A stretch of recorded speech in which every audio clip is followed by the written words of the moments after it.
Okay, hi guys. So I'm gonna start off with what is at station 1. And at station 1, we are going to be testing to see if the stomach samples have simple sugars like monomers. So you wanna think of things like vegetables grown in the ground, or fruits, or even candy would be things that have simple sugars in them. So here's a picture of the station instructions, and you can see that we are testing for Benedict's solution.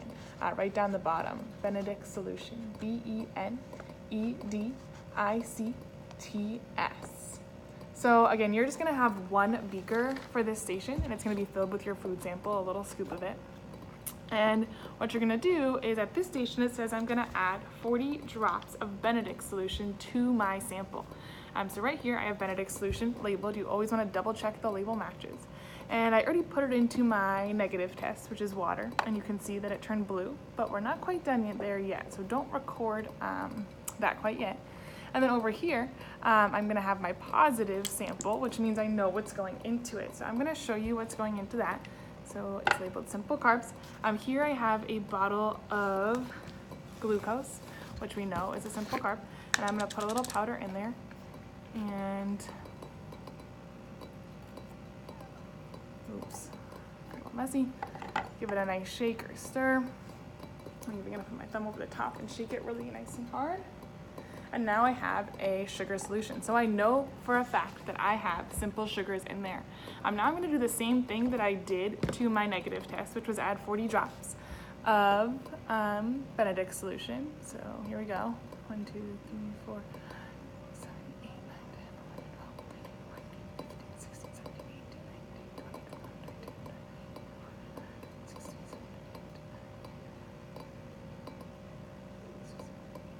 40. So 40 drops in there. Now, the last thing it says is to place it in a boiling hot water bath. Now, when I put them in, I don't need to use test tube tongs or anything because they're not hot yet. When I take them out, I'm gonna have to be really careful using test tube tongs. So I'm gonna stick these in there. Here's my positive solution, and here goes my negative solution on the left. And I'm gonna wait about 3 to 5 minutes and see what happens, see what colors they turn, and that's what we're gonna record in our charts. So for now, all you wanna have written down in table 1 is in the chemical test for simple sugars, we tested for Benedict's solution. We don't know what the positive test or negative test results look like right now because we're waiting for the water bath to finish, and it's actually working really quickly, so that should be just a minute.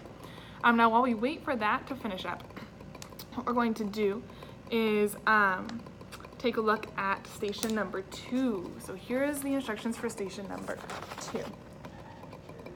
Okay, so here it says we're gonna be testing for complex sugars or complex carbs using Lugol's iodine. So how you spell that for your chemical test for starch or complex carbs, in that table you wanna write Lugol's iodine, LUGOLSIODINE.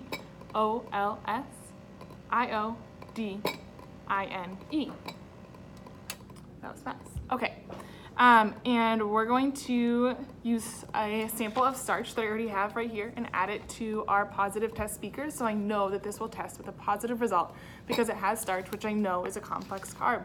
So I'm gonna do what I just did with sugar with this starch and stick a nice little scoop into there. Notice that I have these all labeled, and you will too, with the words complex carbs, CC. So that stands for complex carbs, and I'm going to give it a nice shake so that I have a nice starch solution. Oh, it kind of got stuck. So we can already see that the starch is having trouble mixing with this water a little bit.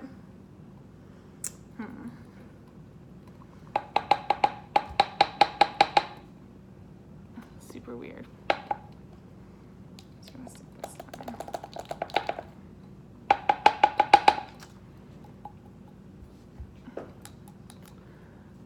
Maybe we can use this. What I'm gonna do is add a little more water to it. Give me 1 second.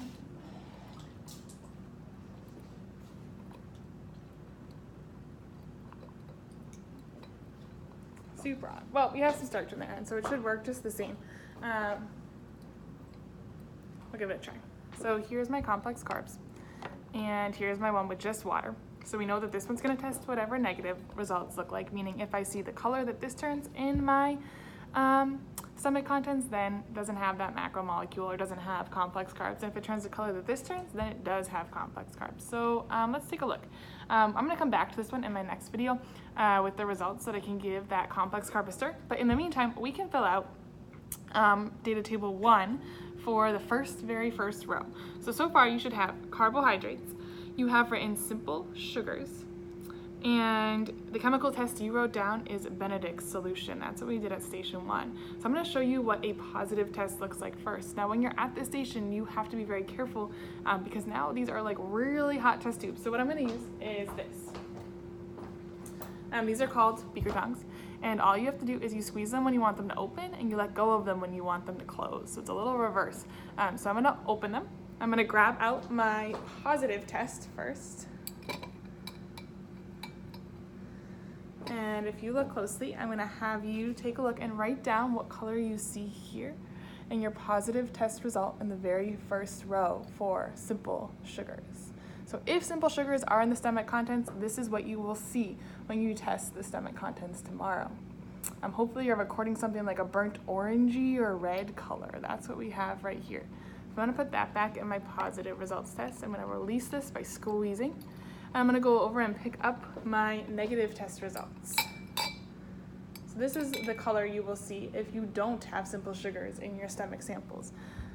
So hopefully what you are writing down here is like a light blue or a clearish transparent blue color in your negative results for simple sugars. Okay? So I'm going to put this back in my negative results section, and you should have the whole first row of data table 1 complete.